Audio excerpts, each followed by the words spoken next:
failure's not fucking real.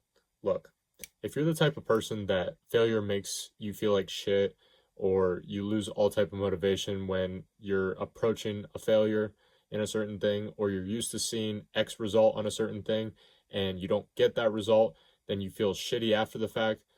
This was me. For example, when I first started going to the gym trying to lose fat when I was a fat, chunky little kid, if I woke up in the morning and the scale didn't go down, it would fuck with me all day at school. And there was a high probability that later that night, I wouldn't even fucking go to the gym.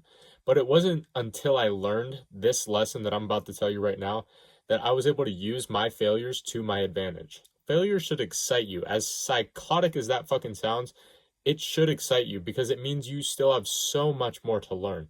I see this too with a lot of people in the gym, for example, who start to look a bit decent after a couple months, and then their newbie gains wear off, and it fucks their whole mentality up because they thought that their progress was going to be this fast and this consistent the entire time that they went to the gym. Your noob gains are going to wear off after the first couple of months, and then your progress is going to be very small and very minute for the next couple of years. And when you've been training for the better part of a decade like I have, you have to find all the little type of things to track, all your macros and shit, and you have a split perfectly tailored to all the exercises that your body needs and the perfect rep range that gives you the best stimulus and the right tempo for the maximum time under tension, all of this shit. Like, you see what I mean? There's times that I've spent hours, I mean fucking hours, writing up a new training plan for myself that I thought was going to be fucking sick. It had all the compound lifts with Olympic style lifts and then finished off with isolation movements.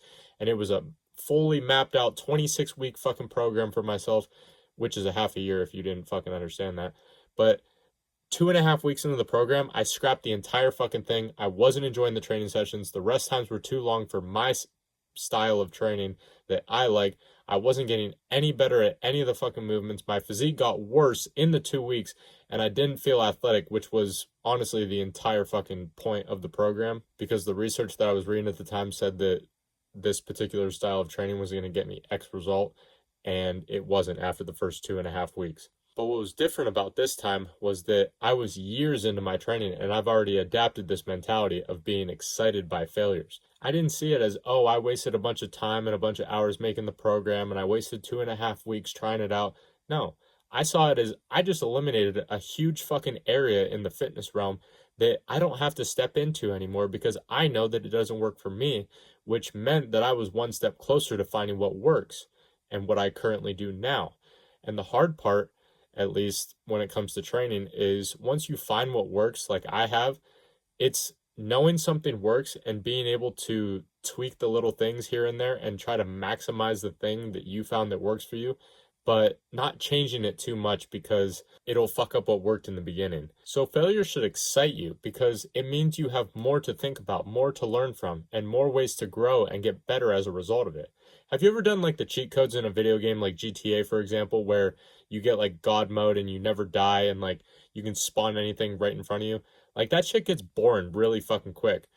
But like GTA, for example, when you're a kind of low level and you're out there grinding missions and shit to save up for a Lambo or whatever, and you were trying to find the fastest way to do each mission, which missions paid the best relative to how much time it took, and then you find out that, oh yeah, this mission's good and I found this shortcut where we can go this way from where we spawn so we can get to the plane quicker, then get out of the mission quicker, and it makes us this much amount compared to this one. Like, I guarantee you that part was infinitely more exciting than just pressing a couple buttons and boom, you can get whatever you want.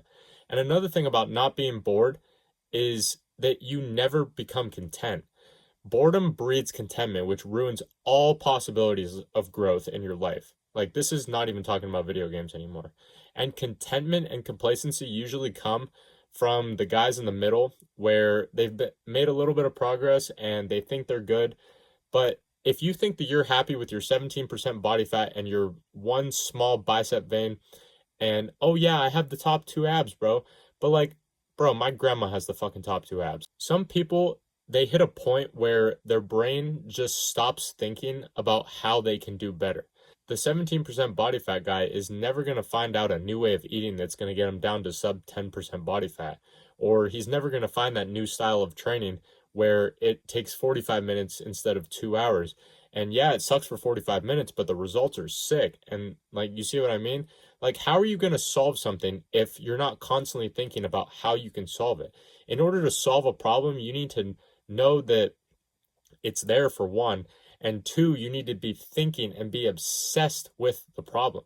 That's the mentality that makes you a champion. That's the mentality that takes you to the next level. And if you think that's too extreme and that you don't need to take it that far in order to become successful and get the results that you want, then I'll kindly ask you to click off this channel, because me and the men that I want around me, we don't want that negative mentality around us.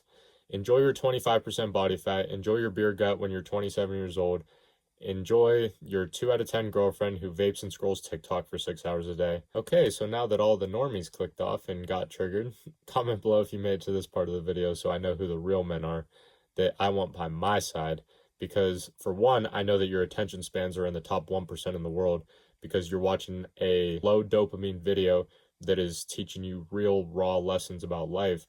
And two, I know that you have the mentality of what it takes to become an extraordinary and an exceptional man in a world now full of ordinary and mediocre little boys.